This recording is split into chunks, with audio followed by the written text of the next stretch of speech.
మీ మోకాల నొప్పులకు ఎటువంటి సర్జరీ లేకుండా ఎపియాన్ పెయిన్ క్లినిక్ అందిస్తున్న అత్యాధునిక చికిత్స.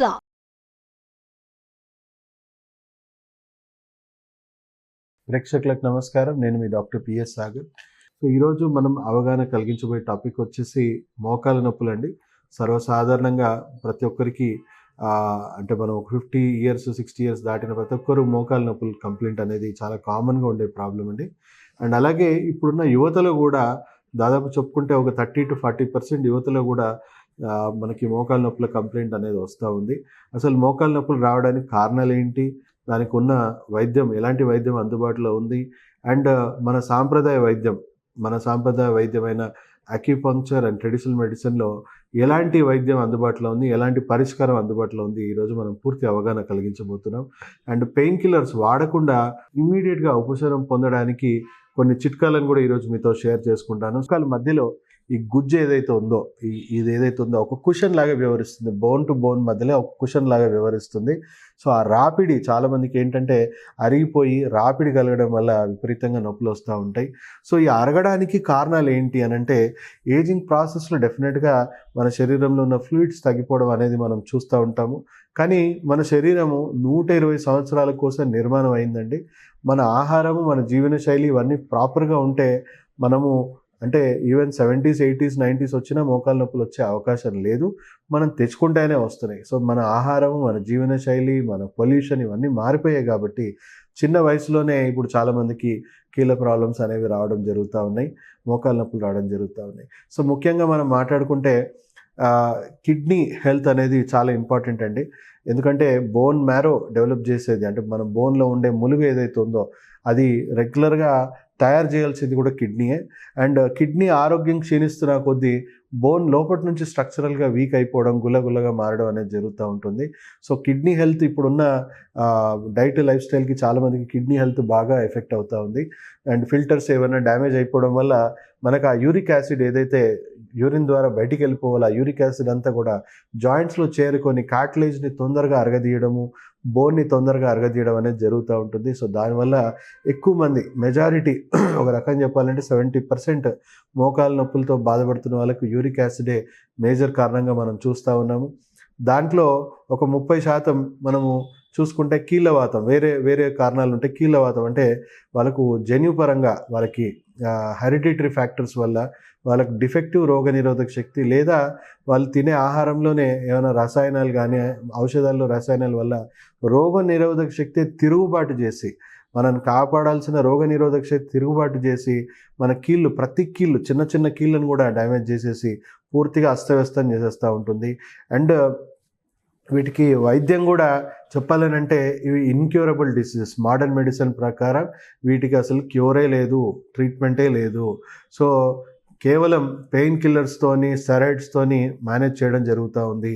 ప్రపంచంలో ఉన్న అన్ని ఎక్స్పర్ట్ కమిటీస్ కూడా అందరిని ఒకటే క్వశ్చన్ అడుగుతూ ఉన్నారు, పెయిన్ కిల్లర్, శాస్త్రీయంగా పెయిన్ కిల్లర్ ఏ విధంగా మీకు రోగాన్ని నయం చేస్తుంది? పెయిన్ కిల్లర్ అనేది కేవలం ఒక మత్తు మందు. సో మీకు స్టేజ్ బై స్టేజ్ పెరుగుతూ ఉంటుంది. ఇప్పుడు మనం ఒక 5 స్టేజెస్ మనం తీసుకుంటే, ఫస్ట్ స్టేజ్లో పెద్దగా నొప్పులు ఏమి ఉండవు మనకి.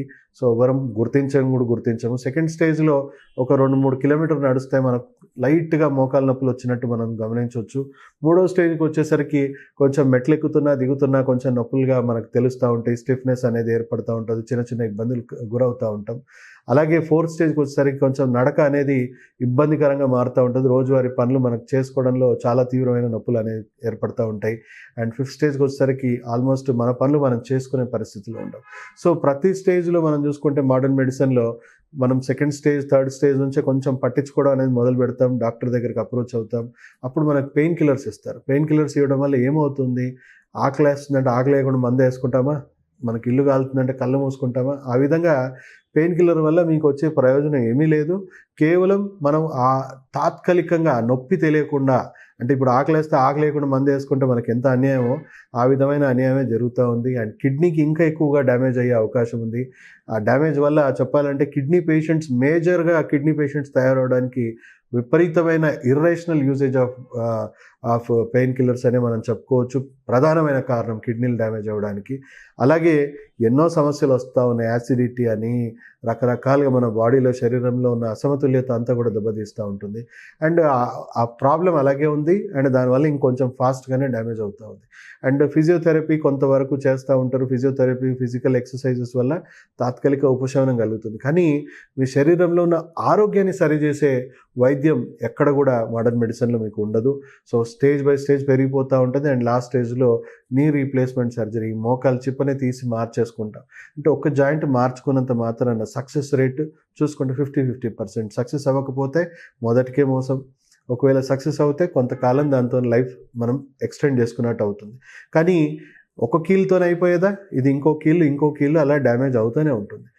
అసలు సమస్య మూలాలు ఏంటి అనేది ఫస్ట్ మనం చూసుకుంటాం. సమస్య ఎక్కడి నుంచి మొదలైంది? కీళ్ళవాతమా, కిడ్నీ సమస్య, లేకపోతే బోన్ మ్యారో ఇష్యూస్, ఏ కారణాల వల్ల మీకు డ్యామేజ్ అవుతుంది అని ఫస్ట్ మేము పూర్తిగా అవగాహన తెచ్చుకొని కొత్త డ్యామేజ్ అవ్వకుండా, అంటే ఇప్పుడు మీరు 3rd స్టేజ్లో వస్తే 4th స్టేజ్లో వెళ్లకుండా ఏం జాగ్రత్తలు తీసుకోవాలి, 4th స్టేజ్లో వస్తే 5th స్టేజ్ వెళ్లకుండా ఎలాంటి జాగ్రత్తలు తీసుకోవాలి, అలా ఇంకో స్టేజ్ పెరగకుండా ప్రివెంటివ్గా మీ ఆరోగ్యాన్ని సరిచేసేలాగా మీకు కొన్ని వైద్యాలు ఇవ్వడం జరుగుతుంది, కొన్ని సూచనలు ఇవ్వడం జరుగుతుంది.